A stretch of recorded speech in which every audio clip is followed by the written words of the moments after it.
Well, hello everybody. We're here today to give you another cost of living, only this time it's going to be a little bit different. So if you're new here, I'm Mitch. and I'm Jan. We travel abroad for 6 months of the year. In 2023, we sold everything in order to live this lifestyle. And we don't travel abroad full time because in the summers we come back and live in this van in Canada. Yeah, so we spend 6 months in Canada touring around our great country in our van. We visit friends and we visit family, and the other half of the year we are traveling abroad. And it occurred to us this year, because we do always do a cost of living for those months that we are abroad, but we've not really talked as much about our cost of living in an RV. And we ourselves wanted to sort of know how that adds up and which lifestyle is actually cheaper. So we've done just that. Yeah, so we've had, friends and family ask us, is it more expensive living abroad than it is living in a van in Canada? And like Jan said, we were curious as well. So we crunched the numbers and we're here to let you know. So we're going to start off, as always, we start off with our largest expense, which is accommodations. And I guess we should probably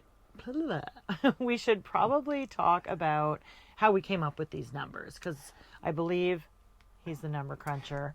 Yeah, so when we're abroad, it's very easy. Our accommodations, we typically book, Airbnbs or whichever. So whatever that costs is our accommodation for the month. Some months we have to pay for electricity, typically not the places we go. And in the van is a little bit different. So our accommodations in the van would be any park permits that we have. We stay at a lot of provincial parks or even private parks. And then we offset that with boondocking, so staying in places for free. We'll also stay in, we go visit family, we might stay in their driveway and things like that. But the other thing we added to accommodations in the van would be any household things that we need to maybe purchase or upgrade. For example, like maybe we need a new pot or a new knife, or just things that the Airbnb would supply for us abroad. So what we did was we took basically an average of our months that we spent abroad. And the last 6 months we were in Europe. So we're going to be looking at numbers that were sort of all across, from Albania being a very affordable country to Poland. Which was probably our most expensive. Yes. So there's a little variety there, but nothing. It's an average of all Correct. these, and there was no real outliers. Right. So we think it's a pretty good average. And then we did the same with the van. So we're sort of comparing a month in the van versus a month abroad. Exactly. So without further ado. All right. So our average for accommodations when we're abroad, and again, like Jen said, this is in Europe, was 2,753 Canadian dollars. And we figured that in the van, with those park permits and lots of boondocking, our accommodation costs were quite a bit lower. Yeah. They were $1,155. Yeah, and I guess maybe just a caveat on accommodations and a couple of other line items we're going to talk about. You could do it way more expensive, or you could do it substantially cheaper. Mm-hmm. Like you can find accommodations abroad for probably $1,000 less per month. But this is sort of the average that we've been booking and what we're also comfortable with. Yeah, and we like to say we think we're about that mid-budget traveler. Yeah. We're certainly not luxury, but we're certainly not super budget or staying in hostels. Yeah. So we find when we're traveling abroad, that's a real mid-range budget. Yep. And then as far as the van goes, a park permit is a park permit. Really what matters then is sort of the size of your RV. So Exactly. So that's pretty standard across the board. And I guess that there we could save money by just doing more boondocking, staying with more friends and family who would be happy to have us. But yeah, we like to get out there and explore as well. Well, we think they'd be happy to have us. That's true. That's what we think. So our next item would be groceries. So abroad, we spent an average of $784 on groceries. And what we've realized in most countries that we go to, groceries are more affordable than Canada. They are. In Canada, per month, our average grocery spend was $1,078. a month. So, that does attest to slightly higher prices here in Canada for groceries. I will also say, though, not that I'm a great grocery shopper, but I do enjoy when we're abroad going to little markets to get all of our fruits and veggies. It's a great experience, and I really enjoy that compared to shopping in the big grocery stores that we have here in Canada. Yeah, like we have some markets, but they tend to be maybe on Saturdays or just a couple days a week, whereas abroad, you tend to sort of just have the markets daily or certainly many more times during the week. So, next would be eating and drinking out. Yes, and that's certainly something that we love doing when we're abroad. Not so much when we're back in Canada, but our average for eating and drinking out was $716 per month. And that's abroad. Abroad, yeah. When we're back home in Canada, like Mitch said, we do spend a lot less. Our average of eating and drinking out per month when we're in the van is $277. Yep. And I think a lot of that is, it is more expensive to go out for a meal, to have a meal and drinks here. We might be a little spoiled by that European cafe culture, which we really love. So we definitely spend more time out enjoying that. And that can, of course, if you look at that, it kind of accounts for the higher grocery costs in Canada because we are shopping more and eating out less. So that would be a part of it. But yeah, that's where we stand because we do like to go out and enjoy the culture, being part of food is part of that when we're away, and we don't want to miss out on any of the delicious flavors. And so we do certainly indulge a little bit more in our eating and drinking out. All right, so our next category is transportation. So our transportation abroad includes all of our long-haul flights from Canada to whichever destination we're going to, any trains, any buses, any Ubers, all of that kind of stuff when we're abroad. Rental cars, anything. Exactly. Yeah. So that average was $985 per month. However, that also did include, we did use some Aeroplan points to fly business class back to Canada at the end of April. And we redeemed like 225,000 Aeroplan points. So I think that was roughly about, $3,000 of points kind of thing.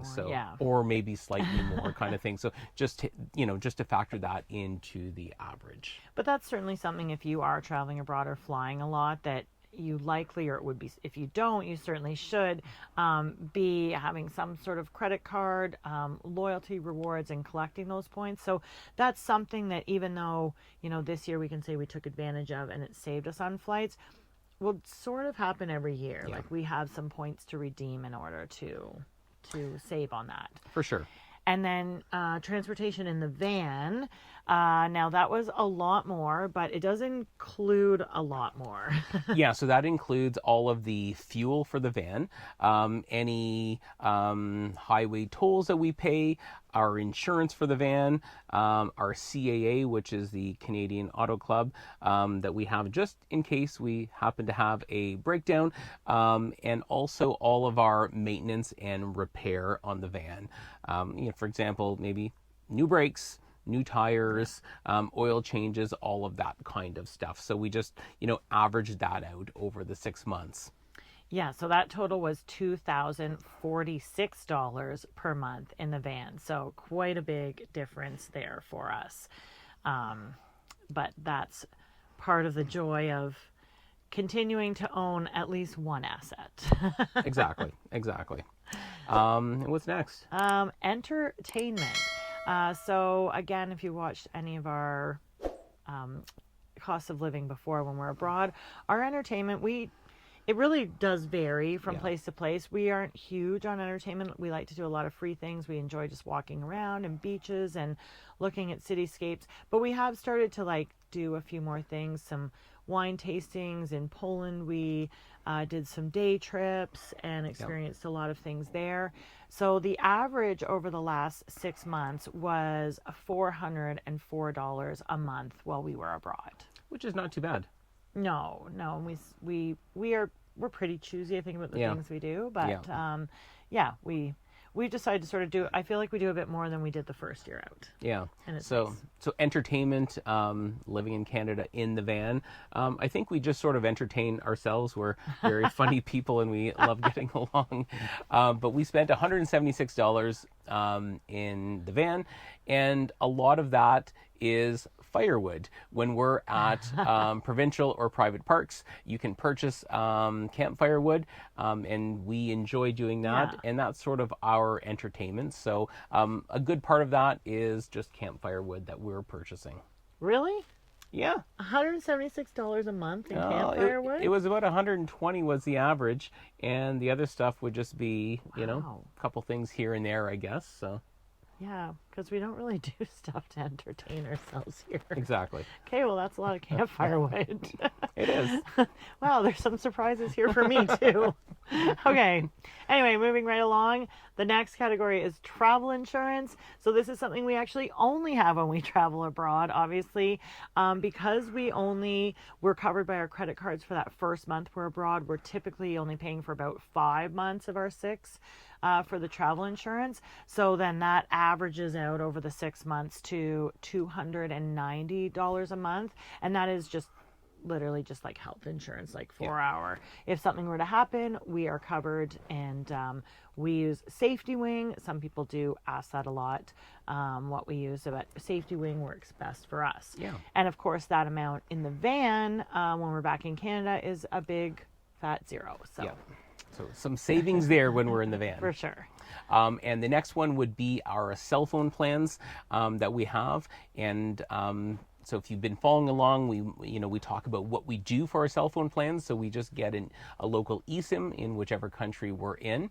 And then we also have an app called Text Now that secures us a Canadian phone number that we pay for monthly, that we can call Canada, we can call banks if needed, and all of that kind of stuff, which comes From in anywhere. from anywhere, Yeah. which comes in super handy for two-step authentication, because we don't have the Canadian cell phone number per se. So that works out well for us. And the average when we're abroad is 77 Canadian dollars for our cell phone plans, including the Text Now app that we have, and we each have one of those Canadian numbers. Yeah, so for 2 of us, for eSIMs, we find that quite affordable. When we're back here in Canada, we just get a mobile, it's mobile PC or PC mobile SIM card, which is sort of like a pay-as-you-go, because we don't care what the number is there. We give everyone else our other Text Now number. Yeah. We just use that so that we have data when we're traveling, and that comes to $314 a month. Well, sorry. we also include in the van, we have Starlink, because the internet and the reception is not great all over. So we have our Starlink, and the Starlink I think is like $213 on its own, and the rest of that would be our PC mobile SIMs and also the Text Now numbers, which we keep. Yes, I forgot about the Starlink, and I was shocked when I looked at that number. Jan's very surprised today at a lot of things. Mitch is our CFO, so he put together our cost of living.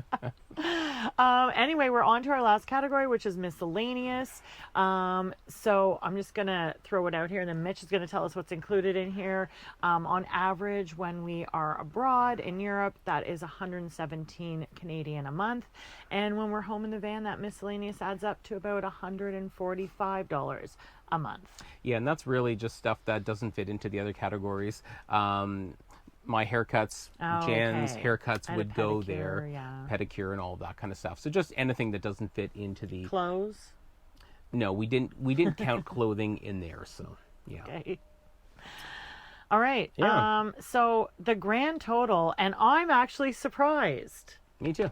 Grand total for living abroad for 1 month, our budget has averaged $6,126 per month.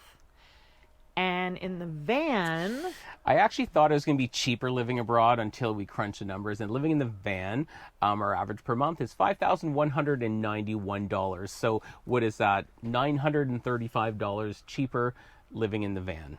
I was surprised by that.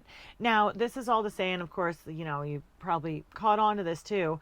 I mean, we do have the asset of the van. So Right. we've had to, and it's if we call it an asset, it's a depreciating asset. So, there is that underlying cost slash asset, but Yeah. like it's something else to consider there, that we have to sort of have this to start out this, you have to have the RV Right. in order to live the RV life. But this is, just strictly sort of our month to month expenses after making that investment. Yeah. And I actually think that what we're doing is unique. A lot of people travel for the majority of the year and maybe go back home for a month or so, or some people travel for 3 months, go home for a month. So we're sort of like 6 and 6, and it's actually a really, really cool balance, and we both really enjoy it. When we're back in Canada for 6 months, we get to see all of our family, our children, our friends, and we enjoy living in this small space and just sort of touring around. We do, and we take breaks by visiting friends, visiting family, doing little trips like that. But we also started house sitting Yep.